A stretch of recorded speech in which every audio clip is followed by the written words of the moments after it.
नमस्ते बच्चों। आज हम सूरदास के तीसरे पद को भावार्थ सहित समझेंगे। इस पद में गोपियों ने उद्धव की योग साधना को कड़वी ककड़ी जैसा बताकर एक निष्ठ प्रेम में दृढ़ विश्वास प्रकट किया है। हमारे हरिहारिल की लकड़ी। गोपियां श्री कृष्ण की भक्ति में लिप्त है तथा वे एक सुंदर उदाहरण द्वारा अपनी मन की बात को उद्धव को समझाते हुए कहती है कि हमारे लिए श्री कृष्ण का वही स्थान है जो हारिल पक्षी के लिए लकड़ी का। मन क्रम वचन नंद नंदन उर यह दृढ़ करी पकड़ी। जिस प्रकार हारिल पक्षी उठते बैठते सोते जागते लकड़ी को पकड़े रहता है, वही उसका एकमात्र सहारा है, उसी प्रकार हमने नंद के पुत्र श्री कृष्ण को दृढ़ता से हृदय में धारण कर रखा है। वे ही हमारे जीवन के आधार है।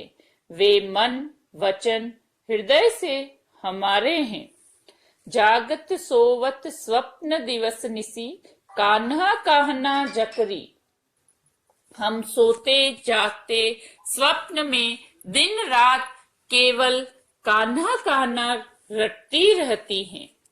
सुनत जोग लागत है ऐसो जू करवी ककरी। गोपियां उद्धव को संबोधित करते हुए कहती है कि यह योग तो सुनने में हमें कड़वी ककड़ी जैसा लगता है, जिसे मुंह में रखते ही मुंह कड़वा हो जाता है। उसी प्रकार योग का नाम सुनते ही मन कड़वा हो जाता है। सूतो व्याधि हमको ले आए देखी सुनी न करी। हे उद्धव, तुम तो हमारे लिए वह रोग लेकर आए हो जिसे न कभी हमने देखा, न सुना, न ही महसूस किया है।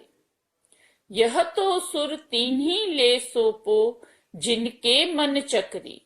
सूरदास जी गोपियों के माध्यम से कहते हैं कि यह योग की शिक्षा तो आप उनको दो जिनका मन चक्री की तरह चंचल है, अर्थात मन स्थिर नहीं है।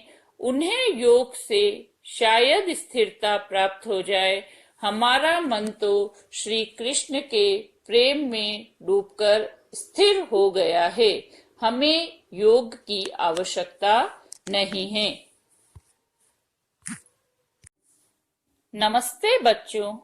आज हम सूरदास के चौथे पद को भावार्थ सहित समझेंगे।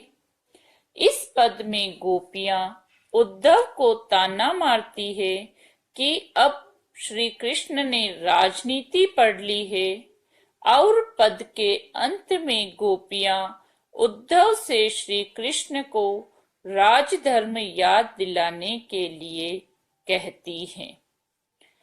हरि है राजनीति पढ़ी आई। गोपियां भ्रमर के माध्यम से उद्धव को कहती है कि श्री कृष्ण ने तो मथुरा जाकर राजनीति सीख ली है।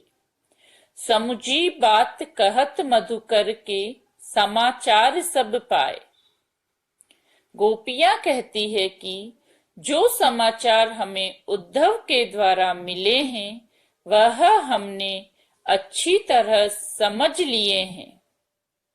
इक अति चतुर हूते पहले ही अब गुरु ग्रंथ पढ़ाए। आगे गोपियां कहती है कि श्री कृष्ण तो पहले से ही बहुत चतुर थे। अब वे उद्धव जैसे गुरु के सानिध्य में रहकर और भी ज्ञानी हो गए हैं। उन्होंने राजनीति के बड़े बड़े ग्रंथ पढ़ लिए हैं।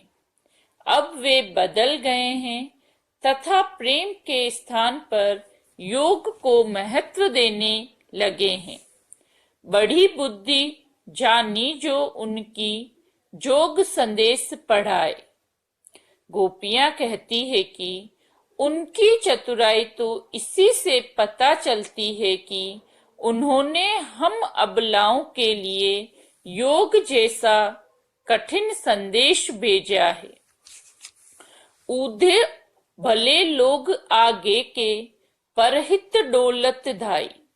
गोपियां कहती है कि पहले के लोग बड़े ही भले और सीधे होते थे, जो दूसरों के हित के लिए दौड़ते फिरते थे।